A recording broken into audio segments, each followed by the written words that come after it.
स्वाति, रीना, जल्दी करो, देर हो रही है।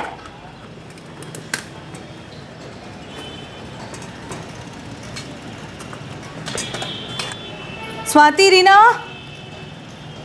इसलिए कहती हूँ देर रात तक टीवी मत देखा करो, फिर दोनों उठने में दिक्कत करती हो। चलो।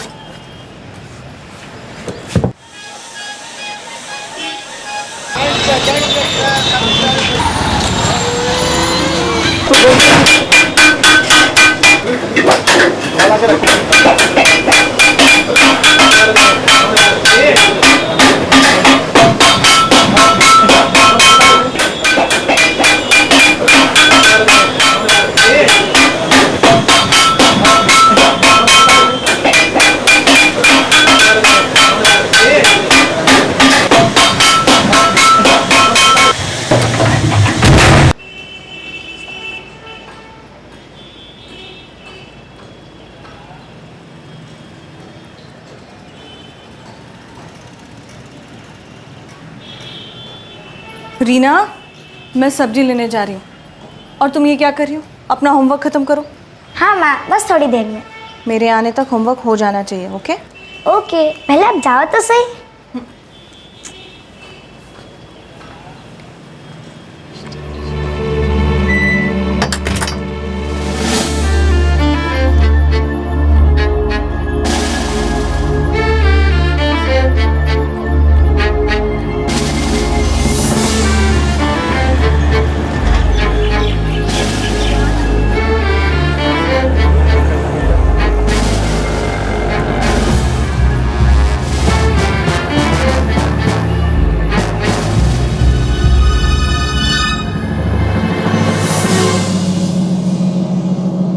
यही वो दिन था जब 35 वर्षीय कंचन शर्मा और उसकी दोनों बेटियों स्वाति और रीना को आखिरी बार देखा गया था। लेकिन उनके लापता होने का एहसास कंचन के पिता को अगले दिन हुआ।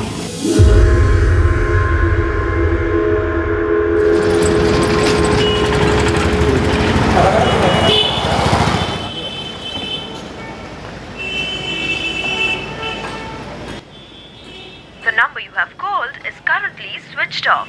Please try again later. The number you have called is currently switched off. Please try again later.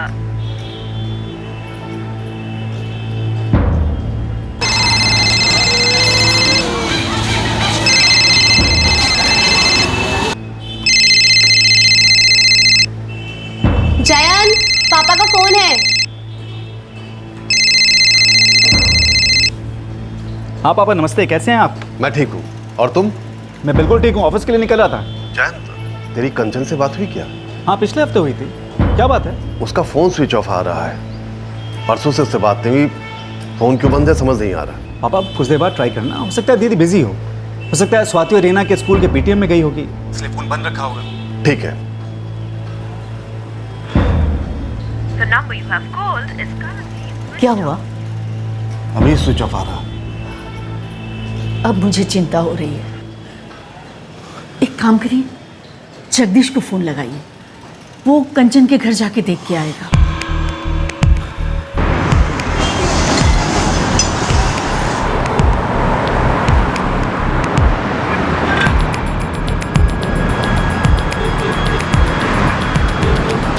दादा, ये आगे से लेफ्ट लिया।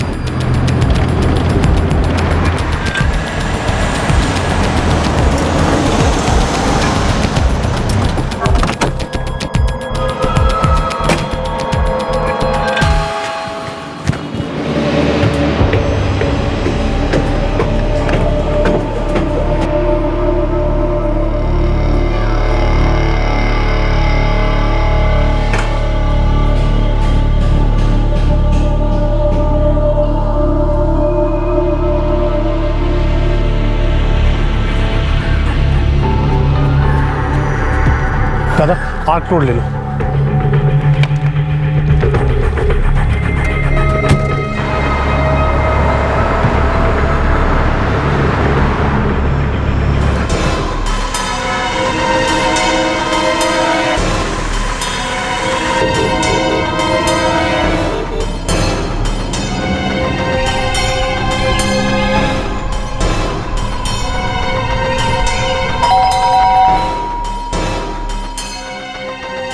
कंचन तो यहाँ नहीं आया, ना उसका फोन ही आया। क्या हुआ? गायत्री जी, उसका फ़ोन बंद आ रहा है, घर पे कोई नहीं है और बच्चियां भी स्कूल में नहीं है। भगवान करे सब ठीक हो। जीजा जी, स्वाति और रीना स्कूल में नहीं है, घर पे भी ताला लगा है। मैंने कंचन की सास से भी बात की, लेकिन उसे भी कुछ पता नहीं है। अब तो मुझे बहुत फिक्र हो रही है। अब तुम 1B में हमीद अख्तर से पूछो, शायद उसे कुछ पता हो। जी ठीक है, मैं वहाँ जाता हूँ।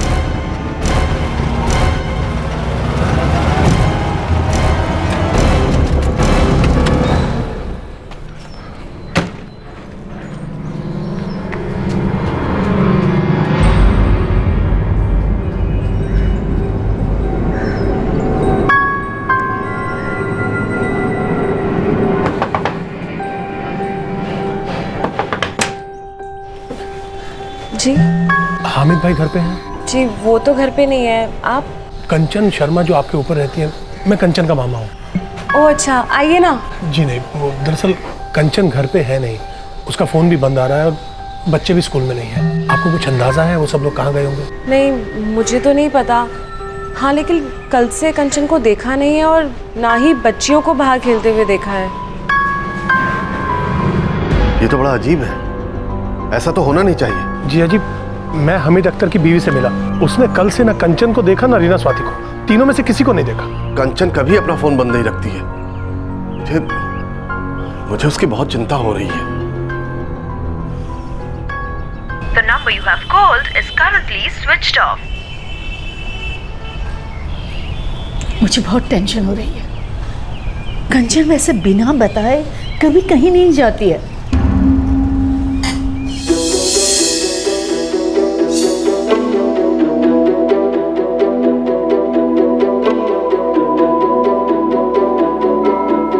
यही थाना पड़ता है, Kharnaul police station. Kharnaul police station.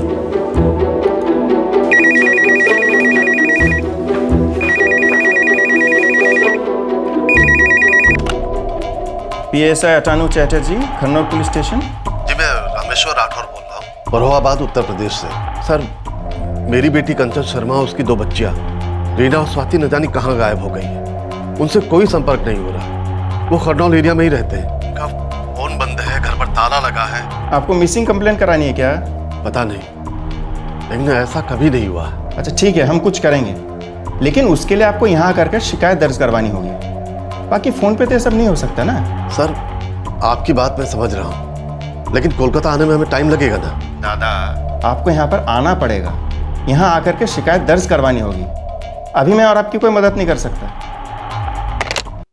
Jayant बेटा, मैं कल सुबह लखनऊ से फ्लाइट से निकल जाऊंगा। जी पापा, मैं भी कल दोपहर की ट्रेन से निकलूंगा। आपसे कोलकाता में मिलता हूँ ना, आप जगदीश मामा के साथ जाके कंप्लेन कर देना। ठीक है बेटा, मैं टिकट बुक कराता हूँ। मैं भी चलूंगी। तुम यहीं रुको, तुम्हें ब्लड प्रेशर की प्रॉब्लम है। नहीं, मैं भी चलूंगी। यहाँ मैं अकेली नहीं रह पाऊंगी। पता नहीं कंचन, रीना, स्वाति, मेरी बच्चियों को क्या हो गया है। सुलेखा, चिंता मत करो।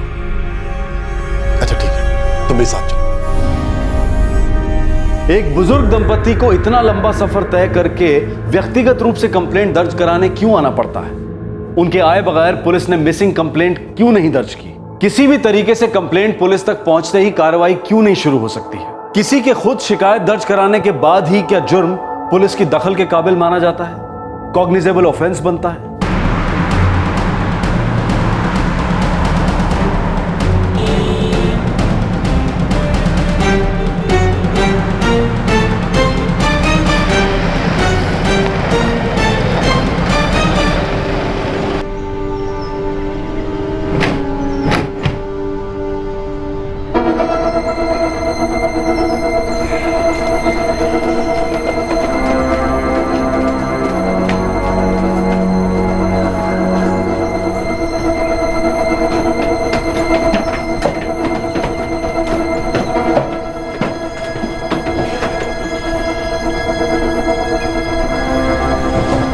ताला तोड़ना पड़ेगा। तोड़ दो।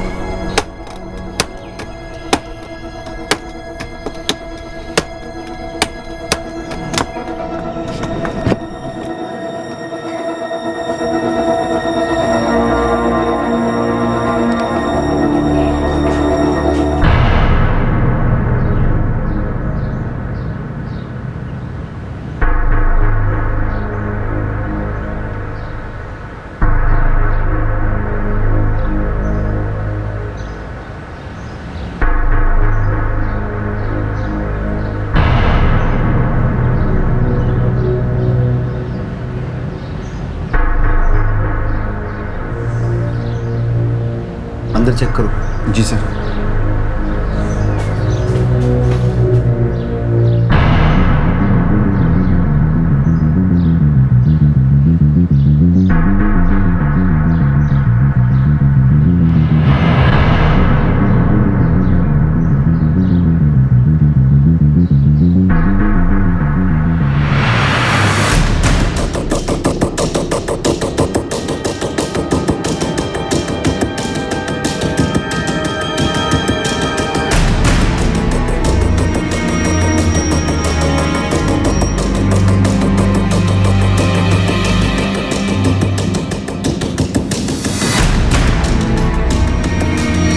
आप अंदर नहीं जा सकते। क्या मिला आपको? अभी तक कुछ नहीं, आप अंदर नहीं जा सकते। सर एक कार्ड भी मिला। फॉरेंसिक टीम को बुला लो। जी सर।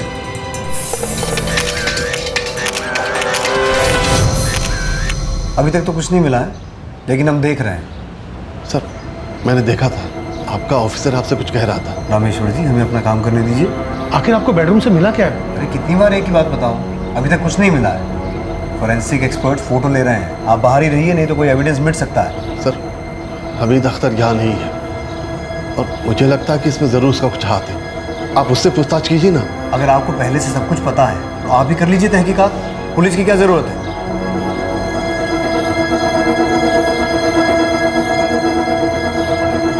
कंचन के घर में ऐसा क्या मिला था जो परिवार के लापता होने की गुत्थी सुलझा सकता था? क्या उस अहम कड़ी को नजरअंदाज किया जा रहा था, या फिर उनके गायब होने के पीछे कोई और ही राज था जो अगले कुछ घंटों में जाहिर होने वाला था? बेटा ये मुझे कुछ पता ही नहीं रही।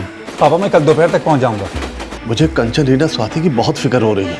हाँ पापा मैं समझ रहा हूँ, लेकिन आप अपने आप को संभालिए। आपको माँ को भी संभालना है ना, बहुत परेशान हो रही है। तो जल्दी आ जा बस। हाँ पापा।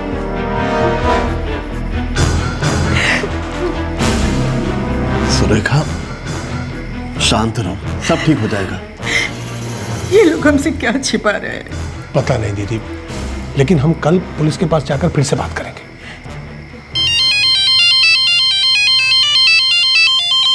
सुरेखा, कंचन का फोन। हाँ कंचन बेटा, कहाँ हो तुम? नहीं सर, मैं राजू बोल रहा हूँ। राजू? सर जी, कंचन और बच्चे इधर पुणे में। पुणे में? वहाँ कैसे चले गए? वो इधर कंचन जी की किसी दोस्त की शादी में आए हुए हैं। राजू मुझे कंचन से बात करनी। वो भी रिसेप्शन में है सर। आपको बताना भूल गई थी, इसलिए मुझे फ़ोन करने के लिए बोला। कंचन जी और दोनों बच्चे बिल्कुल ठीक हैं। हेलो हेलो हेलो, क्या हुआ? फोन कट गया। दोबारा कीजिए। The number you have called is currently switched off. Switch off बता रहा।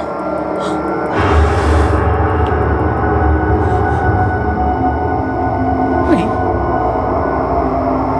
कंचन ऐसा कभी कर ही नहीं सकती। मुझे फिक्र हो रही है, जरूर वो किसी मुसीबत में है। मुझे लगता है हमीद का इसमें कुछ तो हाथ है।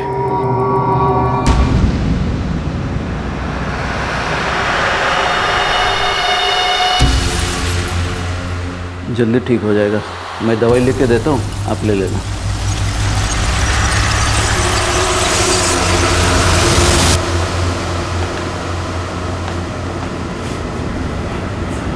इसका मतलब तो वो अपनी मर्जी से गई है और उसी ने आपको इन्फॉर्म नहीं किया? नहीं सर, ऐसा नहीं हो सकता। कंचन कभी अपना फोन बंद नहीं रखती है। वो विधवा है, 2 बच्चों की माँ है। हर दूसरे तीसरे दिन मेरी उससे फोन पे बात होती थी। वो बिना बताए कहीं नहीं जाती है। वो तो फिरोहाबाद भी 2.5 साल से हमसे मिलने नहीं आई। हम ही उससे मिलने आते थे, क्योंकि कंचन कभी भी अपने बच्चों का स्कूल मिस नहीं करना चाहती। और ये राजू जिसने फ़ोन किया, वो 3 साल पहले कोलकाता छोड़कर भोपाल चला गया। फिर वो क्यों फ़ोन करने लगा? देखिए सर, ज़रूर कोई गड़बड़ है। कंचन और उसकी बच्चियों की जान खतरे में है। ये राजू कौन है? एक टैक्सी ड्राइवर। वो कंचन की सास को अस्पताल लाता ले जाता था जब उन्हें किडनी डायलिसिस के लिए ले जाना होता था।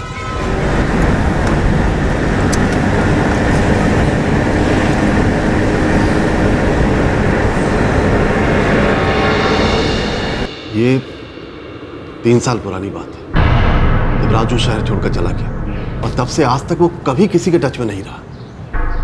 रामेश्वर जी, आप शुरू से ही हमीद अख्तर पर उंगली उठा रहे हैं। उसकी आपकी बेटी कंचन से कोई दुश्मनी? वो मेरी बेटी से घर वापस खरीदना चाहता था।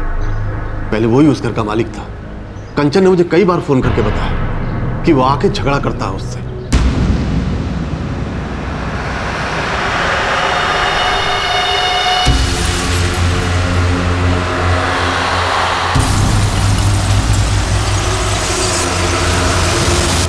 सारे पड़ोसियों को पता है। आप बनर्जी से जाकर पूछिए, हमीद ने एड़ी चोटी का जोर लगा दिया था घर वापस लेने के लिए, और रेट के मामले में कंचन को चीट कर रहा था। कंचन उसे घर वापस नहीं बेचना चाहती थी। सर, कंचन के हस्बैंड की एक एक्सीडेंट में मौत हो गई थी। उसके बाद वो अपनी बच्चियों के स्कूल के पास ही घर खरीदना चाहती थी। उससे पहले तो वो अपनी सास के घर में ही रह रही थी सर।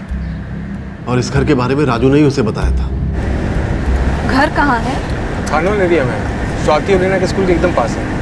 और मैं हमीद अख्तर को अच्छे से जानता हूँ, घर के जो मालिक हैं। अच्छा, तो फिर मीटिंग करा दो, मैं पापा को बुला लेती हूँ। ठीक है। 2A फर्स्ट फ्लोर पे।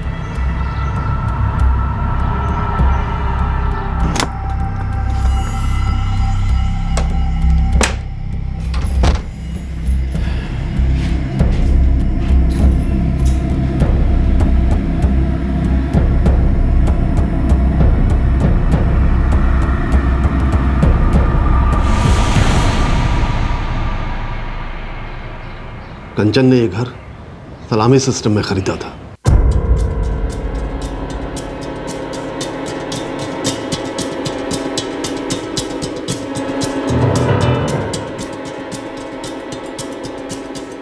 देखिए, सलामी सिस्टम मुझे मंजूर है। आप एक काम कीजिए, आप 18 लाख रुपए मुझे दे दीजिए और 2 साल तक हर महीने 1500 रुपए किराया देते रहिएगा। ठीक है, हमें मंजूर है। लेकिन एक बात मैं क्लियर कर देना चाहता हूँ, 2 साल के बाद अगर आप ये घर बेचना चाहें तो इसे खरीदने का पहला मौका आप मुझे देंगे। अगले हफ्ते रजिस्ट्रेशन कर देंगे।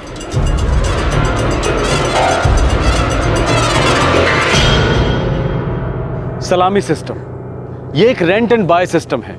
घर को मार्केट रेट से थोड़े कम दाम में बेचा जाता है और उसे खरीदने वाले को एक सुनिश्चित समय तक किराया देना होता है। किराया देने के तय समय के बाद खरीदार को घर का पोजीशन मिल जाता है।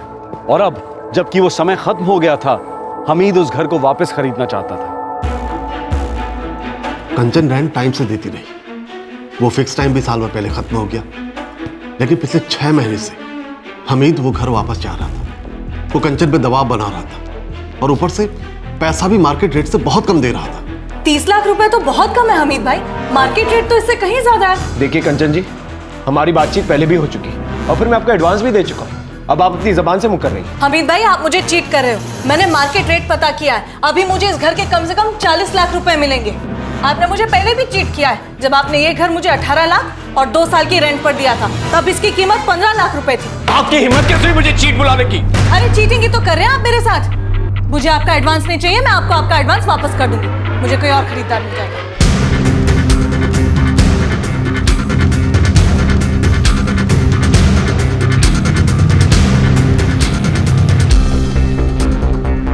हमीद हर रोज उससे घर बेचने के लिए झगड़ता था। अब वो गायब है तो वही इसके पीछे है। सिर्फ इसलिए कि वो उसे घर नहीं बेच रही। सर, आप एक बार उससे पूछताछ करके तो देखिए।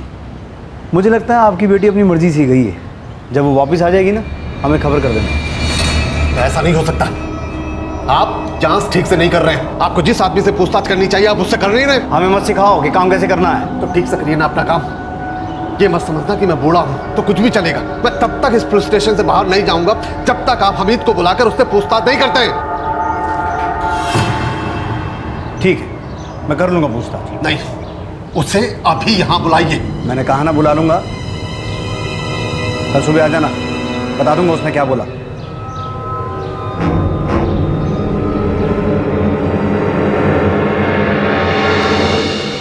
क्या हुआ? कुछ नहीं, वो पुलिस ने बुलाया। सलाम मलिक साहब। हाँ हामिद, कैसे हो? जी बिल्कुल ठीक। वो मलिक साहब, वो पुलिस ने थाने में बुलाया। अगर आप भी साथ चलेंगे तो अच्छा होगा।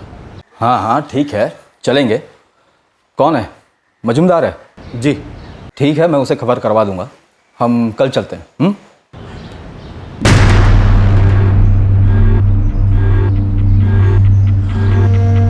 हाँ अकरम, तुम भी साथ चलो और वो अहमद को भी साथ ले लेना, ठीक है?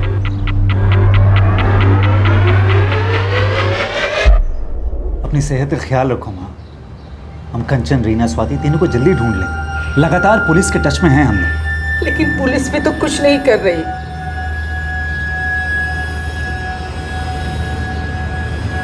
उन्हें घर में कुछ मिला जिसके बारे में हमें बताया नहीं। मैंने गायत्री जी से भी बात की थी, लेकिन उन्होंने कहा कि राजू से वो भी टच में नहीं है। राजू से बात किए अरसा हो गया। भोपाल गई भी तो उसे 3 साल हो गए। गायत्री जी, मुझे तो खुद समझ में नहीं आ रहा कि ये सब माजरा है क्या। बेचारी कंचन दोनों बच्चियों के साथ जिंदगी से जूझ रही थी। भगवान करे तीनों ठीक से रहे। किसी ने राजू से बात की? नहीं। आप लोग मुझे इसका नंबर दीजिए, मैं बात करूँगा।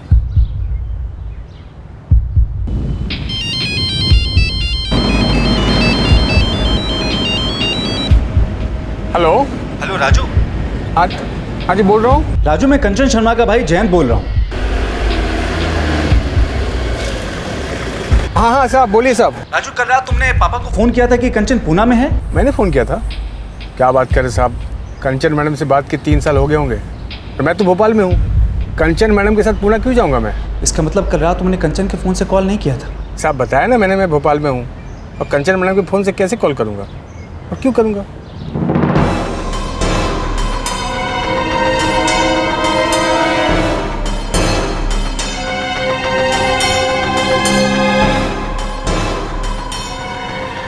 क्या बोला उसने? पापा वो तो कह रहा है कि उसने फ़ोन नहीं किया।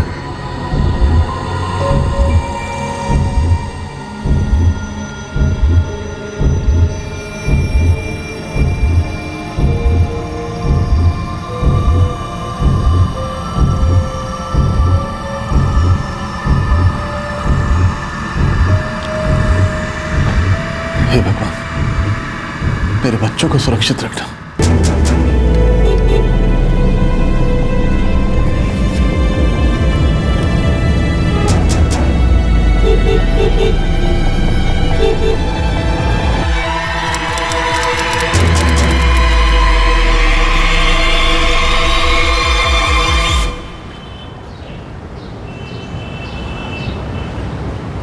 सलाम रामेश्वर जी। ये क्या रामेश्वर जी, आप अपनी बेटी के गायब होने का इल्ज़ाम मुझ पे लगा रहे हैं, जबकि 15 लाख रुपए का एडवांस वो मुझसे ले चुकी है, अब तक वापस नहीं किया है। मेरी बेटी, उसकी बच्चियां कहाँ हैं? देखिए रामेश्वर जी, अपनी बेटी की करतूतों का इल्ज़ाम आप मुझ पे लगा रहे हैं, ठीक बात नहीं है।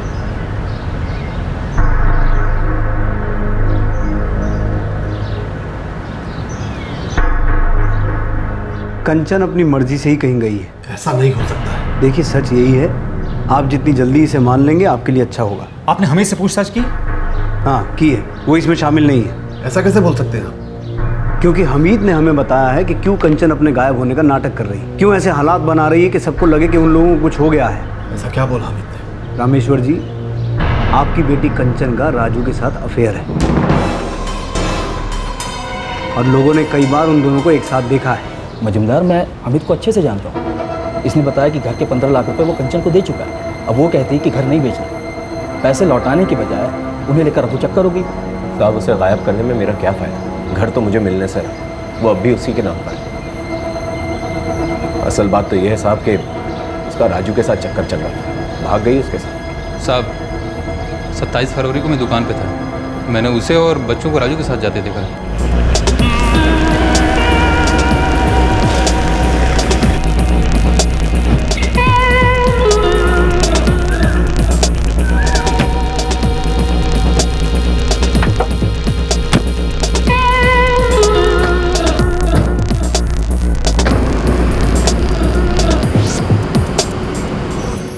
साहब, मैं बीवी बच्चे वाला इज्जतदार आदमी, सारा मोहल्ला जानता है। फजूल में मुझ पे इल्ज़ाम लगाया जा रहा है। सर, मैं इनकी गारंटी देता हूँ, मैं हामिद भाई को बरसों से जानता हूँ, ये ऐसा कुछ कर ही नहीं सकते। वो अपने अफेयर के बारे में अपनी फैमिली को नहीं बता सकती थी, इसलिए घर से भाग गई और ये ड्रामा खड़ा कर दिया। वो जो फ़ोन आया था कि वो पुनः शादी अटेंड करने गई थी, वो राजू और उसी का प्लान होगा। उसके माँ बाप को फालतू में लग रहा है जैसे उसे कुछ हो गया।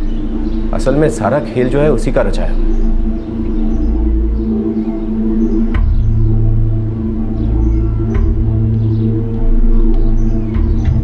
देखिए यही सच है। नहीं, ये नहीं हो सकता। मेरी बहन ऐसा कुछ नहीं कर सकती। देखो घर वालों को तो हमेशा ऐसा ही लगता है ना। ऐसा नहीं है सर।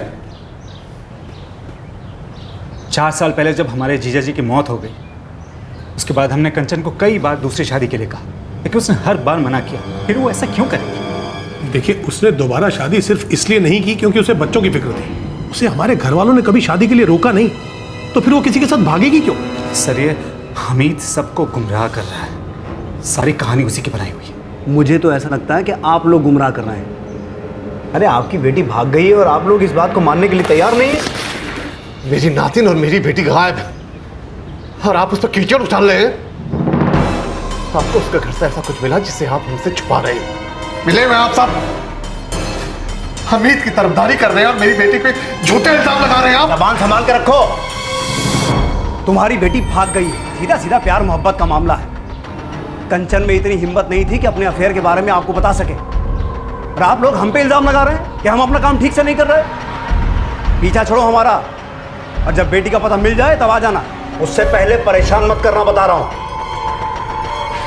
छोड़ के आओ उनको बाहर। चलो चलो बाहर चलो।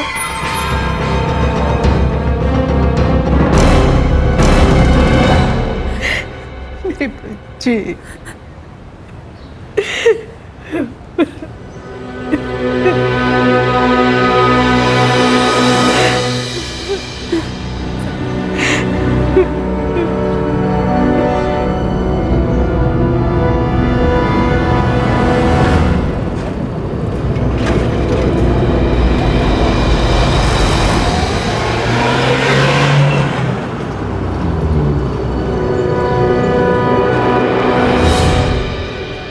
थोड़ा लेट कर दिया हामिद भाई आपने। गुफरान, तुझे दुकान चाहिए तो बोल, अच्छे रेट में दूंगा। अभी तो नहीं, मैंने दूसरी जगह डील फाइनल कर ली है। अच्छा ठीक है, तेरी नज़र में अगर कोई है तो मुझे बताना, मुझे दुकान बेचनी है। ठीक है भाई, बताता हूँ।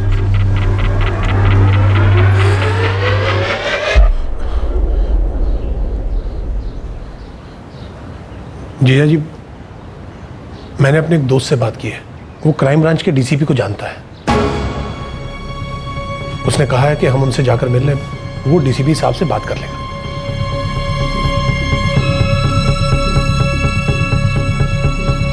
मुझे उम्मीद है कि वो हमारी मदद जरूर करेंगे।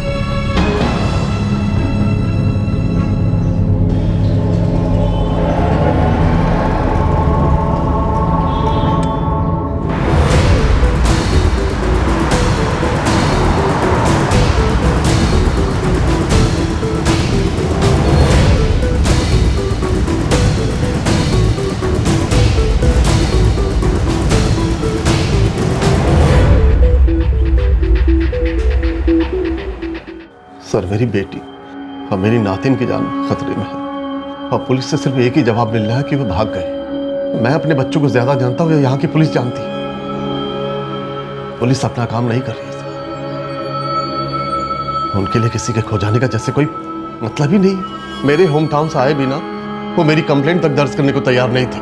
फिर एक आदमी हमीद एक मनगढ़ंत कहानी बताता है और पुलिस उसे परम सत्य मान बैठी और मुझे भी उस सच को मानने के लिए मजबूर कर रही है। पुलिस को मेरी बेटी के घर से ऐसा कुछ मिला है जो हम सब से छुपाया जा रहा है। मेरी आपसे हाथ जोड़कर विनती है कि मेरे बच्चों को ढूंढने में हमारी मदद कीजिए।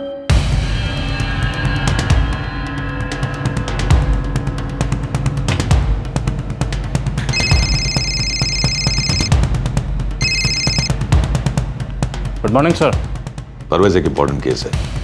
खरनौल इलाके से 3 लोगों का परिवार लापता है, एक माँ और उसकी 2 बेटियां। मैं चाहता हूं कि तुम्हारी टीम अब इस केस को हैंडल करे। Sir, it's an urgent matter. Sure sir. आपकी बेटी और आपकी नातिन आपको मिल जाएंगी। मैं वादा करता हूं कि उन्हें खोजने में हमारी टीम कोई कसर बाकी नहीं रखेगी। Thank you sir. Sir, inspector Majumdar इस केस को हैंडल कर रहे हैं। अब तक की प्रोग्रेस का पता करो। 1 घंटे में मुझे सारी रिपोर्ट इस टेबल पे चाहिए। सर,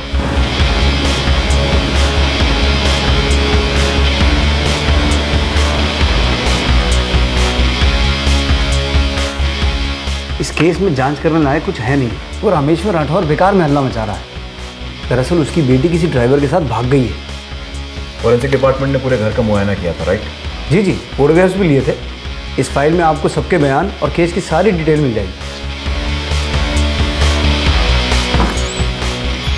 कंचन शर्मा और उसकी बेटियों को आखिरी बार 26 फरवरी को देखा गया। सर यही वो दिन है जब बच्चे भी आखिरी बार स्कूल गए थे। और आज है 3 मार्च, मतलब माँ और बच्चों को गायब हुए 5 दिन हो चुके हैं। और सर रामेश्वर जी का कहना है कि उनकी बेटी कंचन के साथ उनकी हर दूसरे तीसरे दिन फ़ोन पे बात हुआ करती थी। सर अचानक एक आदमी राजू रामेश्वर जी को फ़ोन करके बताता है कि उनकी बेटी कंचन पुणे आई हुई है किसी शादी को अटेंड करने। सर जी, कंचन और बच्चे इधर पुणे में। क्योंकि हो सकता है झूठ हो, क्योंकि रामेश्वर जी के मुताबिक वो हर दूसरे तीसरे दिन अपनी बेटी के साथ टच में रहते थे फ़ोन पर।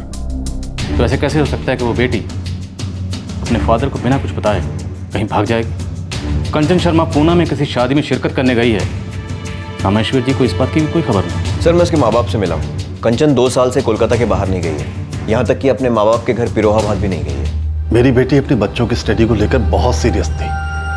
जब उसके पति का रांची ट्रांसफर हो गया तो वो तब भी उनके साथ नहीं गई।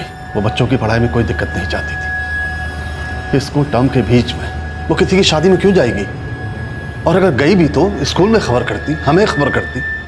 सर लगता नहीं है कि उसके पेरेंट्स झूठ बोल रहे हैं। खरनौर पुलिस ने इस केस में बड़ा ही ढीला रवैया अपनाया, लेकिन हमें डबल स्पीड से काम करना है, क्योंकि माँ और बच्चों को गायब हुए ऑलरेडी 5 दिन गुजर चुके हैं। रामेश्वर जी हमीद अख्तर को सस्पेक्ट मानते हैं। सर फोरेंसिक्स को घर में खून के धब्बे भी मिले। फोटोग्राफ्स। अंशुमन सर, राजू को ट्रैक करो, कंचन के फ़ोन रिकॉर्ड्स निकलवाओ, क्योंकि रामेश्वर जी के मुताबिक उन्हें आखिरी फ़ोन कंचन के फ़ोन से राजू ने किया था। सर विष्णु, हामिद अख्तर पर नज़र रखो, उसका कच्चा चिट्ठा निकालो। Sir let's crack the case. और फिर कंचन और उसकी दोनों बच्चियों स्वाति और रीना को ढूंढने की एक ईमानदार कोशिश शुरू हुई। इस बार ऐसे ऐसे एंगल्स को कवर किया गया जिन्हें या तो पहले छोड़ दिया गया था या फिर मिस कर दिया गया। कोशिश कर रहा हूँ अमित भाई, ग्राहक ढूंढने में थोड़ा वक्त तो लगता ही है ना। वैसे वो गुफरंग का क्या हुआ? वो भी अब दुकान खरीदना नहीं चाहता। देख बबलू, टाइम बहुत कम है। मुझे हमीद अख्तर की सारी छोटी से छोटी डिटेल चाहिए, वो भी आज शाम तक। फुल ट्राई मारता हूँ साहब, जितना हो सके खुद निकालूंगा। 4445766676। सिर्फ यही नंबर था कंचन के पास?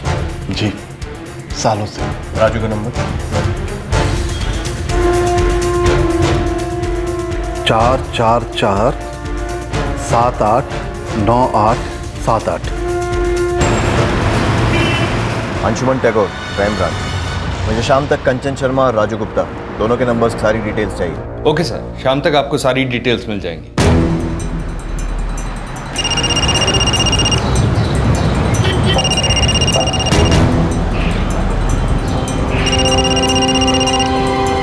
हेलो, राजू गुप्ता जी बोल रहा हूँ। Crime branch Kolkata. जी जी जी साहब। तुमने कंचन शर्मा के मोबाइल से उसके पिता को फ़ोन किया था? साहब उन लोगों का भी फ़ोन मेरे पास आया था साहब, उनको भी मैंने बता दिया साहब। मैं आपको भी बता दूं साहब, मुझे कुछ नहीं पता कि कंचन मैडम कहाँ है। मैंने तुमसे ये तो पूछा ही नहीं कि कंचन शर्मा कहाँ है। मुझे बली का बकरा बनाया जा रहा है साहब। मैं एक साधारण टैक्सी चलाने वाला आदमी हूँ साहब, जिसने कभी कंचन मैडम की मदद की थी, बस। ठीक है, ज़रूरत पड़ने पर दोबारा कॉल करूँगा, लेकिन याद रखना अगर फ़ोन बंद मिला तो तुम्हें बहुत मुश्किल हो जाएगी।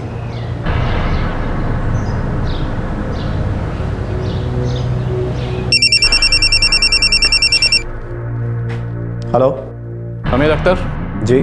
Parvez Sheikh, crime branch. क्या हुआ साहब? तुम्हें बिरयानी खिलानी है। तुम यहाँ आ रहे हो या मैं लेकर आऊँ? आता हूँ साहब। जल्दी आओ।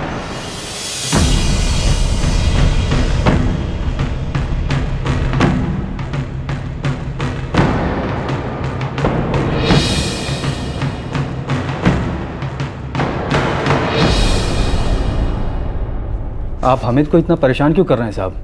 अभी तो हमने एक सवाल भी नहीं पूछा है, अभी से आपको हमीद परेशान लगने लग गया और आप सब आए इसके वकील बन के। तो आप ही बताइए साहब, मैं क्या करूं? एक तो मेरे सारे पैसे डूब गए, ऊपर से सारे लोग मुझ पे इल्ज़ाम लगा रहे हैं, वो भी उस औरत के लिए जो किसी और के साथ भागी। साहब 26 फरवरी को मैं किसी की शादी में था। देखिए ये रहा सबूत। अहमद के रिश्तेदार की शादी। अहमद और अकरम दोनों मेरे साथ हैं।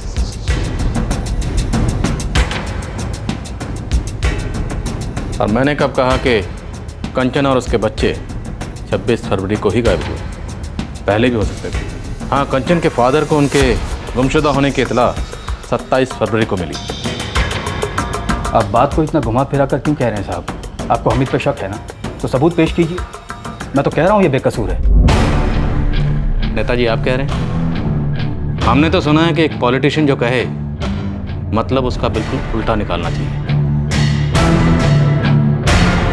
फोन नंबर क्या है तुम्हारा? 444-980-9. आराम से। 444-980-989. ठीक है,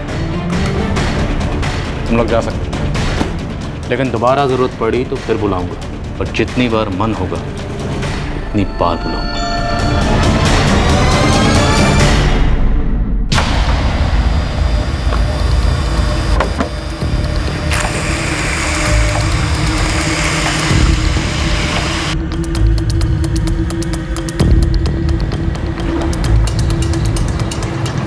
ज़्यादा कुछ नहीं साहब, मगर हामिद का खरनोल एरिया में एक दुकान है।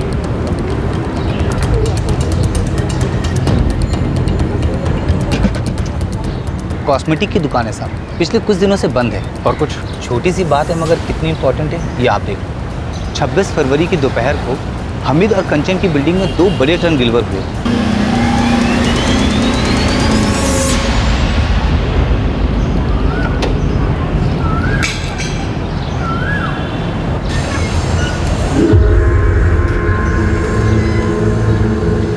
ठीक है, कान खुले रख और जितना हो सके पता कर।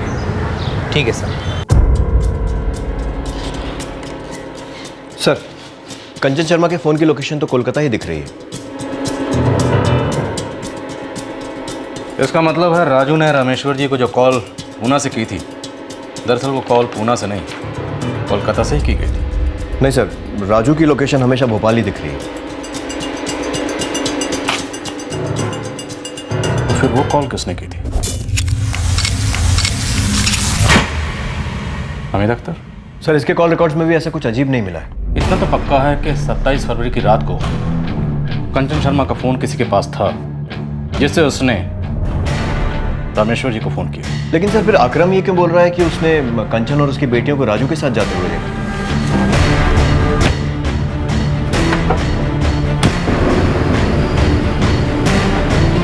हो सकता है उनका किडनैप किया गया।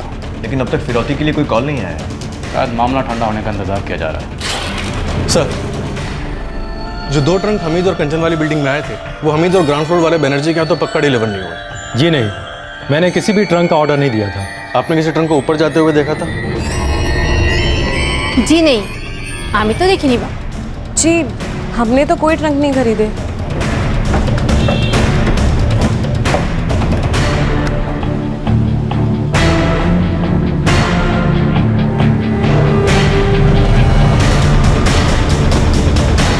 और सर, कंचन शर्मा वाले फ्लोर पे जो दूसरा घर है वो कई सालों से बंद है। क्या ये हो सकता है कि उन ट्रंक्स का ऑर्डर कंचन शर्मा ने दिया हो?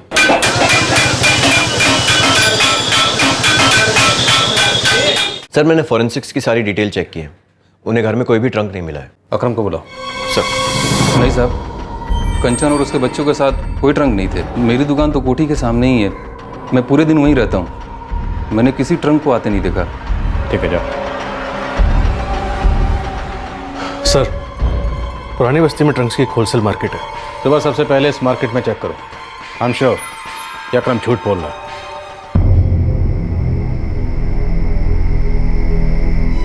आज 5 दिन हो गए, कंचन की कोई खबर नहीं। तुम फिक्र मत करो माँ, वो लोग हमें जल्दी मिल जाएं। मुझे तो हमेशा से उसकी फिक्र रहती थी। वो बेचारी अकेली तो छोटे छोटे बच्चियों के साथ हमसे इतनी दूर रह रही थी। वो ठीक तो होगी ना?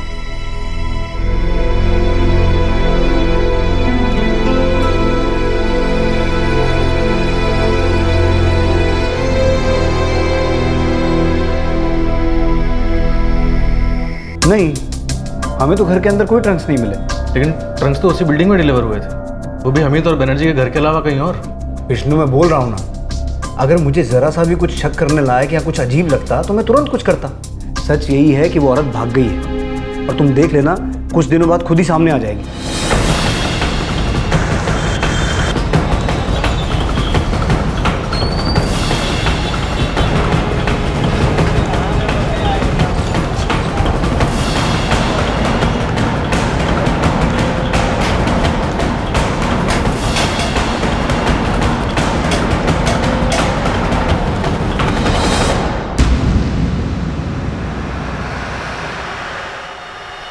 घाव तो भर गया है, पर निशान जाने में थोड़ा टाइम लगेगा।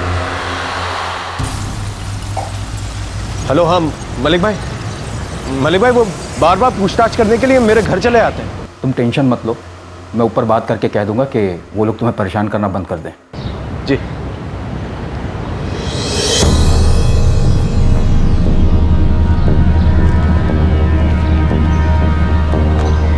अरे अकरम, उन्होंने अहमद से कुछ पूछा क्या? मालूम नहीं, अहमद ने तो मुझे ऐसा कुछ बताया नहीं, लेकिन उन्हें वो ट्रंक के बारे में मालूम चल गया।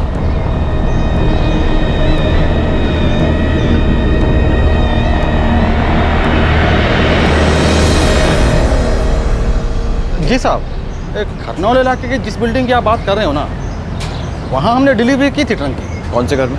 एक मिनट साहब।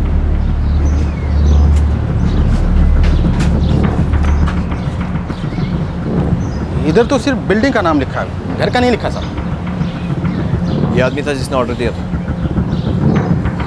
नहीं साहब, वो कोई यंग लड़का था। रसीद दिखाओ। जी साहब।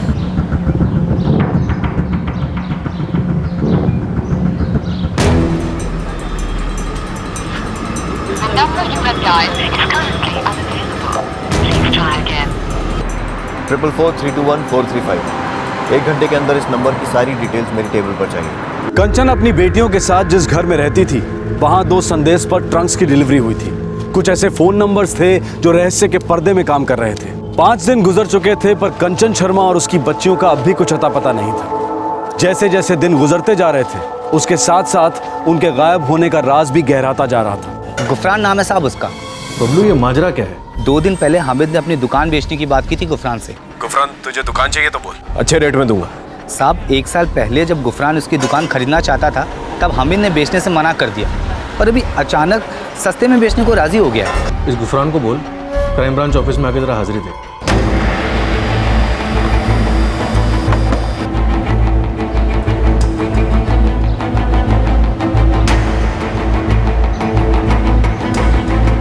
सर, जो नंबर ट्रंक की दुकान की रसीद में मिला था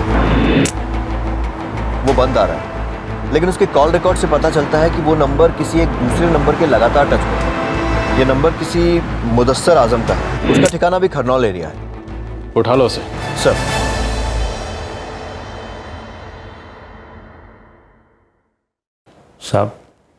साहब मैं गुफरान। बैठो।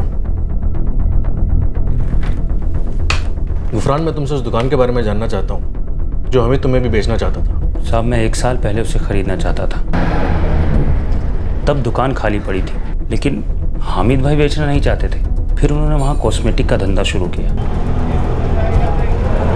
अब अचानक मेरे पास आई कि मुझे दुकान बेचनी है, वो भी सस्ते दामों में, लेकिन अब मैं नहीं खरीदना चाहता। इस हमीद को तुम काफ़ी पहले से जानते हो ना? हाँ साहब, जानता हूँ, एक ही मोहल्ले में रहते हैं। गुफरान, हमीद ने कंचन की फैमिली के साथ कुछ किया है क्या? अभी मत कहना तुम्हें उसके बारे में कुछ पता नहीं है। सुना है साहब, सब सुना है, लेकिन मैं जानता कुछ भी नहीं। साहब, पहले तो हमीद भाई एक आम इंसान हुआ करते थे जैसे कि हम सब, लेकिन अभी कुछ टाइम पहले से वो थोड़े से अकड़ू और चिड़चिड़े हो गए और दिखावा भी करते हैं। ये सब जब से वो लोकल नेता मलिक के करीब हो गए, तब से ऐसा हुआ। ठीक है, समझो। साहब,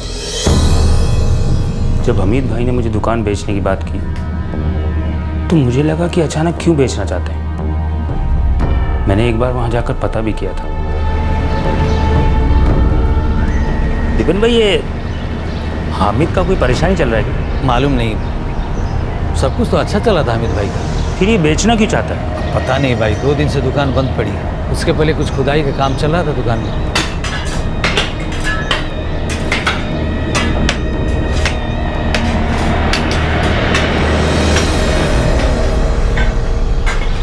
क्या हुआ अमित भाई, कुछ हुआ है क्या? अरे कुछ नहीं दादा, वो लीकेज था, उसे ही ठीक करा रहा। मुझे अजीब लगा था साहब, उनका धंधा भी अच्छा चल रहा था, तो क्यों इतने कम दामों में बेचने की बात कर रहे थे?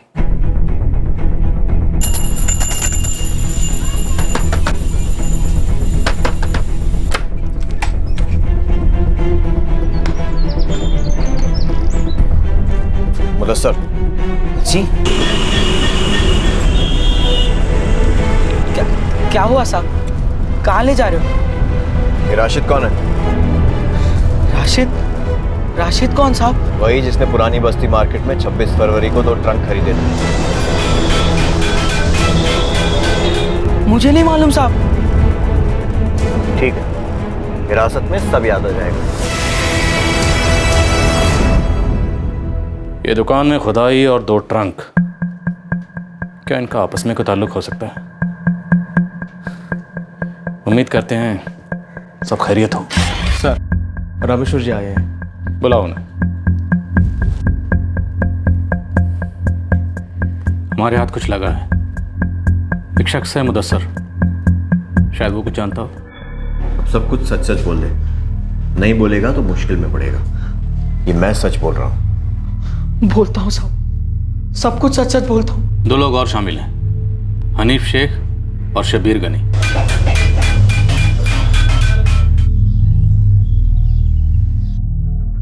सर, आपको क्या पता चला है? शाम तक बताऊंगा आपको। सर, हमें यहाँ आए हुए 6 दिन हो गए और हर वक्त यही लगता है कि जैसे कोई बुरी खबर होगी। देखिए, मैं समझ सकता हूँ, लेकिन जब तक हमें कंफर्म नहीं हो जाता हम आपको कुछ नहीं बता सकते। सो प्लीज़ शाम तक वेट कीजिए। अरे साहब, आप मुझे लेके कहाँ पे जा रहे हो? मुझे अरे साहब, मुझे ये तो बताओ मैंने किया क्या? साहब मुझे, अरे साहब छोड़ो, मुझे कहाँ लेके जा रहे हो आप? साहब मैंने किया क्या है?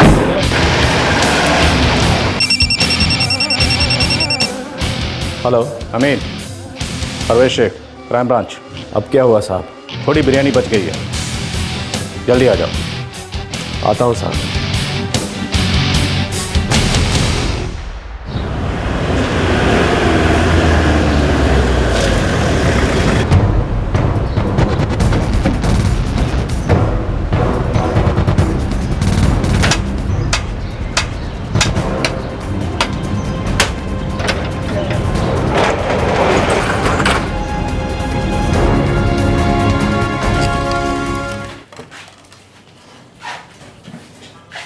तुम हमेशा अपने साथ ये बारात लेकर क्यों चलते हो? क्यों इसे परेशान कर रहे हैं साहब? बात ऊपर तक ले जानी है क्या? नेताजी, ऊपर नीचे रहने दीजिए। इन तीनों बंदरों को तो मैं अंदर डाल रहा हूँ, लॉकअप में बंद कर रहा हूँ, क्योंकि इनका कच्चा चिट्ठा मेरे सामने खुल चुका है। कहीं आपका भी इसमें इन्वॉल्वमेंट तो नहीं है? लेके जाओ इन्हें। क्या कर साहब? मैंने साहब मेरी बात तो सुनो साहब। ये सब मुझे परेशान करने के लिए किया जा रहा है।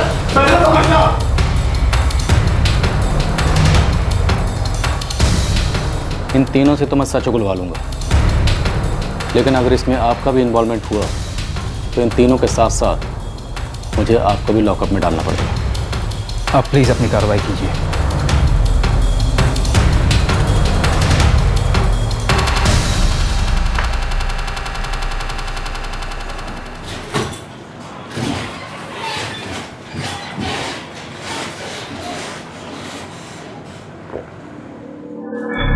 इधर है साहब।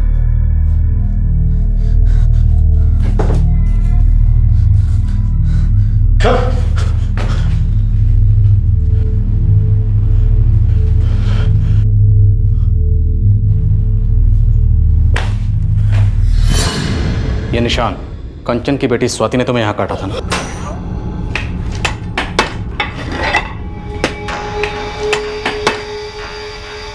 तुम्हारे कजिन मुदस्सर ने हमें सब कुछ बता दिया है, एक एक डिटेल।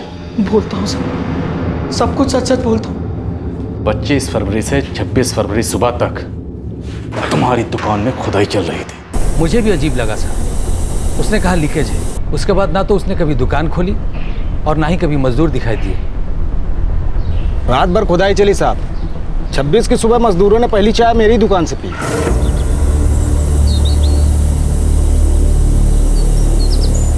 क्या पूरी रात काम कर रहे थे क्या? हाँ, सेठ बोले रात को ही करना पड़ेगा, बड़ी जल्दी थी उनको। किस लिए कर रहे थे खुदाई? हमें क्या पता, खोदने के लिए बोले थे, खोद डाला, फिर वो बोले कि खुद ही भर देंगे। इस सब से मुझे क्या लेना देना साहब? हमें सब कुछ पता चल चुका है। मुदस्सर के साथ हमारी एक टीम तुम्हारी दुकान में मौजूद है।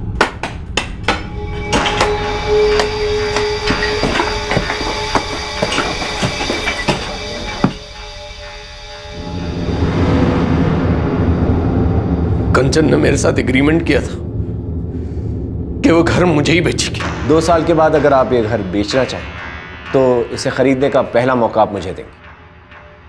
नहीं, कंचन ने तुम्हारे साथ एग्रीमेंट किया था कि वो जब भी घर बेचेगी उसका सबसे पहला ऑफर तुम्हें देगी, इससे ज्यादा कुछ नहीं। उसने मुझे चीट कहा था। हमीद भाई, आप मुझे चीट कर रहे हो। आपने मुझे पहले भी चीट किया है, जब आपने ये घर मुझे 18 लाख और 2 साल की रेंट पर दिया था। मैं उसे एडवांस पैसे भी दे चुका था, वो वापस नहीं लौटा रही थी। उसने वादा किया था कि वो तुम्हें तुम्हारा एडवांस लौटा देगी। मुझे आपका एडवांस नहीं चाहिए, मैं आपको आपका एडवांस वापस कर दूंगी। वो घर मेरा था, फिर भी मुझे हमेशा नीचा दिखाने की कोशिश करती थी।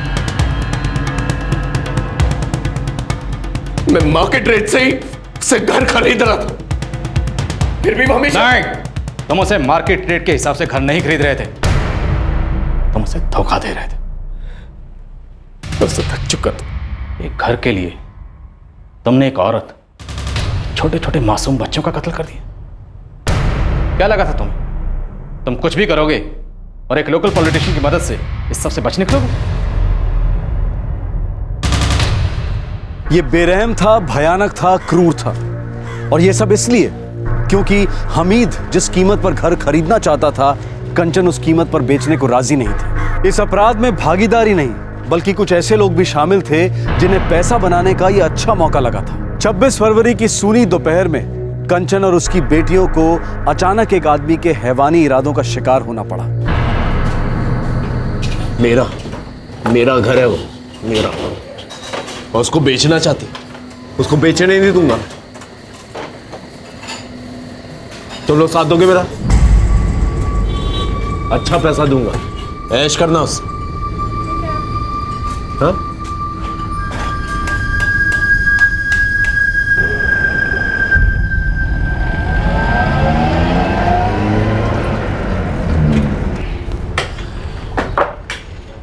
सुनो, चाहे जितना भी टाइम लगे, कल सुबह तक एक काम खत्म हो जाना चाहिए, ठीक है?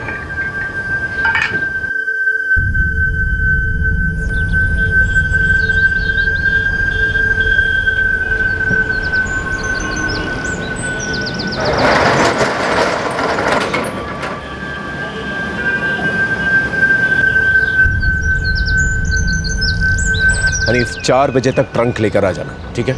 मुदस्सर, शबीर 1 बजे तक घर पहुंच जाना। दोपहर में हम सब तैयार होंगे। उसी वक्त जो है कंचन जाती है सब्जी लेने के लिए। दोनों लड़कियां अकेली होंगी घर में।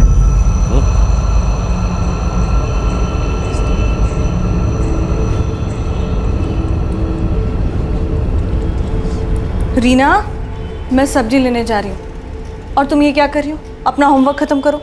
हाँ माँ, बस थोड़ी देर में।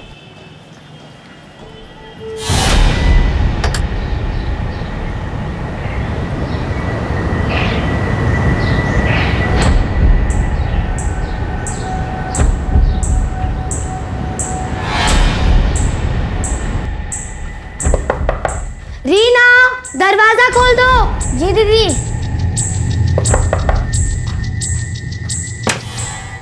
जी अंकल। अब बेटा, वो तुम्हारी मम्मी बता रही थी कि बाथरूम में लीकेज है, मैं प्लम्बर को लेके आया। आइए अंकल। ट्रंक का है? हाँ, मैं ऑर्डर तो दे आया था, 4 बजे तक आ जाने चाहिए। 4 बजे तक आ जाएगा। इसकी बॉडी साफ कर दो और घर का सारा सामान इधर उधर कर दो।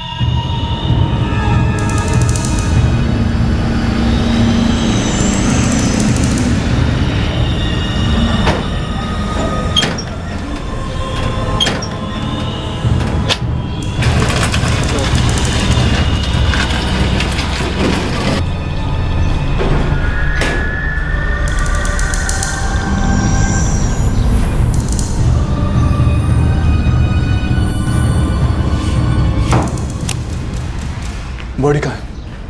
बाथरूम में, चलो। रुको, नीचे कुछ लोग हैं, अभी बाहर नहीं ले जा सकते।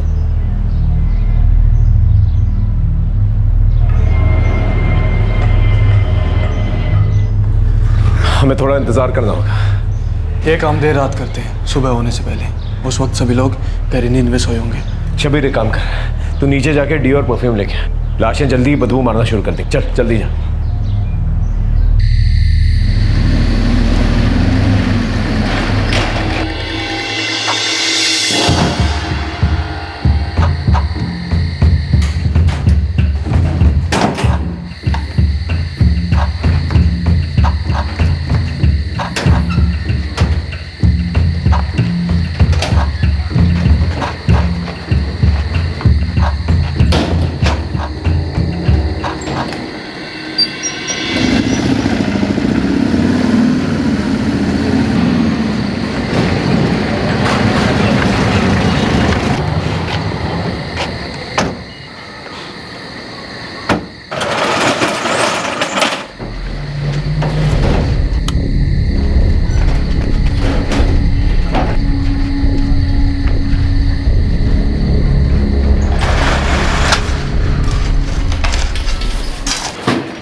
अच्छी तरह से सूख जाने दो, फिर सारा सामान जो है जैसा था वैसे ही रख देंगे, ठीक है?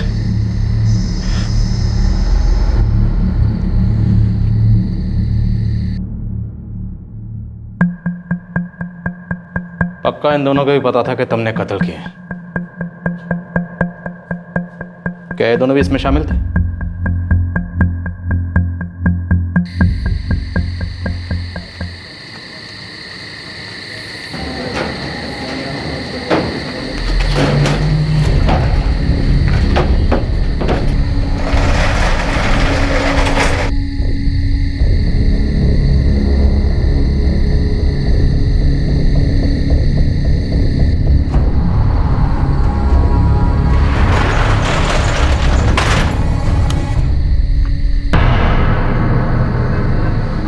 अरे अहमद, तुम यहाँ क्या कर रहे हो? मैं तो काम से घर लौट रहा था। मैंने देखा दुकान के अंदर तुम लोगों ने क्या किया, लेकिन मैं इन लोगों को जानता नहीं था, मुझे फर्क भी नहीं पड़ता, मैं चुप रहूँगा। शुक्रिया भाई, शुक्रिया। लेकिन हामिद भाई, चुप रहने की हिम्मत तो देनी पड़ेगी ना।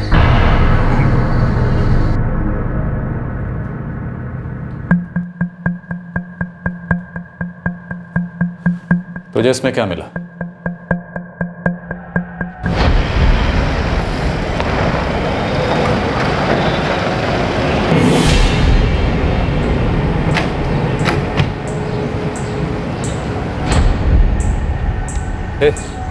क्या हुआ? पता नहीं अकरम भाई, पहला वाले पे कुछ तो हुआ है।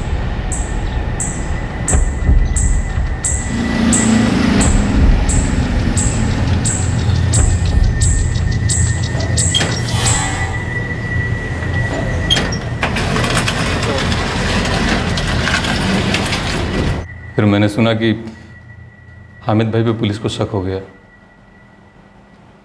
फिर समझ गया मैं।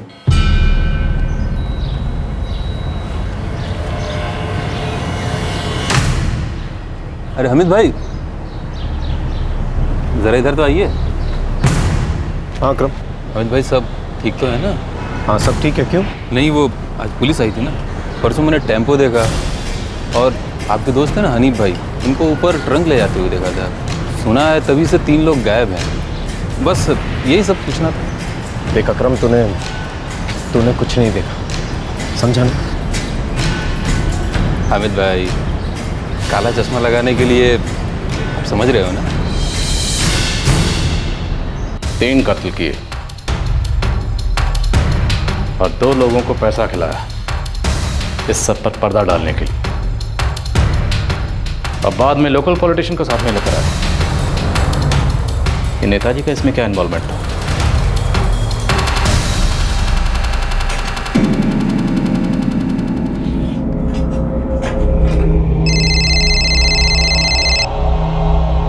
हेलो, जयंत, क्राइम ब्रांच से प्रवेश शेख। हाँ सर, कुछ खबर? जी,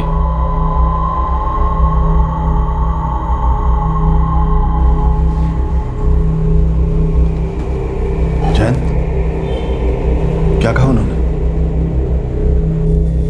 जयंत, क्या कहा उन्होंने? अब उन्हें सब कुछ पता चल चुका है।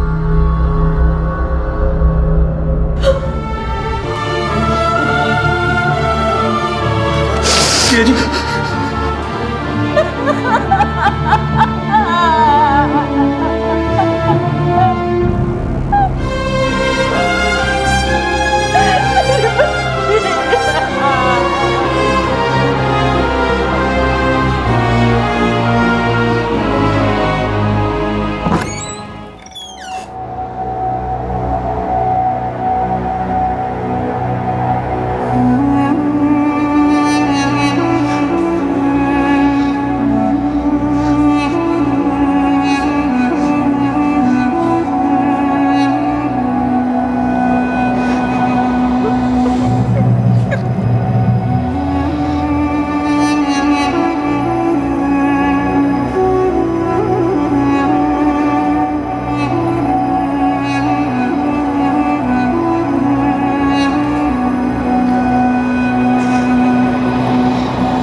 परवेज साहब, मुझे बिल्कुल अंदाज़ा नहीं था कि इसने 3 मर्डर किए हैं। मुझे तो बस ये था कि इसने कंचन को कुछ एडवांस दिया था और वो लौटा नहीं रही थी। इसी ने मुझसे कहा कि पुलिस इसे बेवजह परेशान कर रही है, इसलिए मैं बीच में आया साहब। मलिक साहब, इस हमीद का कहना है कि उसकी आपसे काफ़ी पुरानी पहचान है। उसने आपके लिए काफ़ी कुछ किया है, काफ़ी जुटाया है, इंतज़ाम किया है, इसीलिए आप उसके बचाव में आ रहे थे बार बार। सही है साहब, लेकिन ये हत्यारा, ये मुझे पता नहीं था, माँ कसम साहब। सर मैंने तो सारा केस प्रोसीजर के मुताबिक ही हैंडल किया था सर। तब तक हमें उतनी ही लीड मिली थी सर।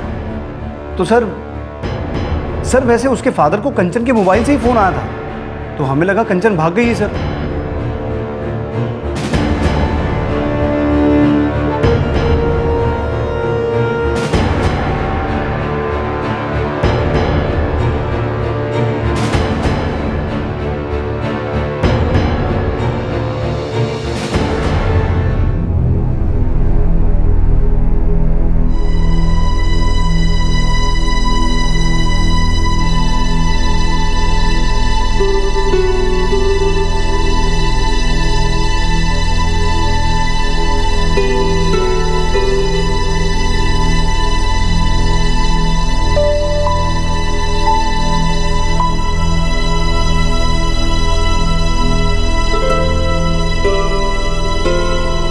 रामेश्वर अब भी इस केस को लगातार फॉलो कर रहे हैं और इस केस के डेवलपमेंट के बारे में पुलिस से संपर्क में हैं। उन्होंने खरनौल पुलिस के एक ऑफिसर के खिलाफ ढीले तरीके से काम करने के लिए और इन्वेस्टिगेशन के दौरान कोऑपरेट ना करने के लिए एक फॉर्मल कंप्लेंट फाइल की है और इस बात का भी जवाब मांगा है कि पूरी तरह से इन्वेस्टिगेशन किए बिना उनकी बेटी पर गलत लांछन क्यों लगाए गए। जिसने इस केस को सॉल्व किया, उस दूसरी पुलिस टीम को पता चला कि हमीद अख्तर का खरनौल पुलिस से काफी करीबी रिश्ता था। वो रेड वगैरह के लिए उन्हें एक्स्ट्रा वाहन मुहैया कराता था और पुलिस अफसरों के ट्रैवल के लिए उनके टिकट्स भी बुक कराता था। लोकल पुलिस ने घर में मिले खून के धब्बों को क्यों नजरअंदाज किया था? क्यों वो अपनी ढीली जांच से सबको गुमराह कर रहे थे? वो क्यों इस केस को एक औरत के अपने प्रेमी के साथ भाग जाने के केस का रूप देकर बंद करने की जल्दी में थे? क्या होता अगर लड़की के पिता ने जी जान लगाकर इस केस को अंजाम तक पहुंचाने की कोशिश नहीं की होती? क्या होता अगर सेकंड पुलिस टीम ने मामले को गंभीरता से नहीं लिया होता? जब राज्य की मशीनरी की किसी किस्म की कोई जवाबदेही ही ना हो तो राज्य की हालत को खस्ता ही कहा जाता है। कितनी दयनीय हालत है कि एक परेशान पिता जब अपनी बेटी की खैरियत के लिए पुलिस स्टेशन में फोन करता है तो पुलिस तब तक कुछ भी करने से मना कर देती है जब तक कि वो खुद पुलिस स्टेशन नहीं आता, चाहे इस बीच कितना ही अहम वक्त बर्बाद क्यों ना हो जाए। क्या प्रशासन की खामियों को ठीक करने के लिए हमेशा अदालत के हस्तक्षेप की जरूरत है? क्या हमारे द्वारा चुने हुए प्रशासनिक नेता कभी इन सब कमियों के लिए जवाबदेह और जिम्मेदार नहीं ठहराए जाने चाहिए? वो 5 आरोपी अभी हिरासत में हैं, उनमें से एक मुदस्सर नाबालिग है। हमीद, हनीफ और शब्बीर को आईपीसी की धारा 302 के तहत हत्या करने के लिए, 201 के तहत सबूत मिटाने के लिए, 120 बी के तहत आपराधिक षड्यंत्र करने के लिए, धारा 34 के तहत एक ही मंशा से कई लोगों द्वारा कार्य करने के लिए और धारा 378 के तहत चोरी करने के लिए बुक किया गया है। अकरम और अहमद को आईपीसी की धारा 203 के तहत जुर्म के संबंध में झूठी जानकारी देने के लिए, धारा 120 बी के तहत आपराधिक षड्यंत्र करने के लिए और धारा 34 के तहत एक ही मंशा से कई लोगों द्वारा कार्य करने के लिए बुक किया गया है। इन्वेस्टिगेशन के दौरान पता चला कि लोकल पॉलिटिशियन मलिक इस अपराध के बारे में कुछ भी नहीं जानता था। अदालत में इस केस की सुनवाई शुरू होना और सिद्ध होना अभी बाकी है। आपसे फिर मुलाकात होगी क्राइम पेट्रोल दस्तक में एक और नए केस के साथ। तब तक अपना ख्याल रखें, सुरक्षित रहें और सबसे जरूरी सतर्क रहकर एक अच्छे नागरिक का फर्ज अदा करें। जय हिंद। इस तरह के और भी एपिसोड देखने के लिए हमारे चैनल को सब्सक्राइब करें और बेल आइकन दबाना ना भूलें।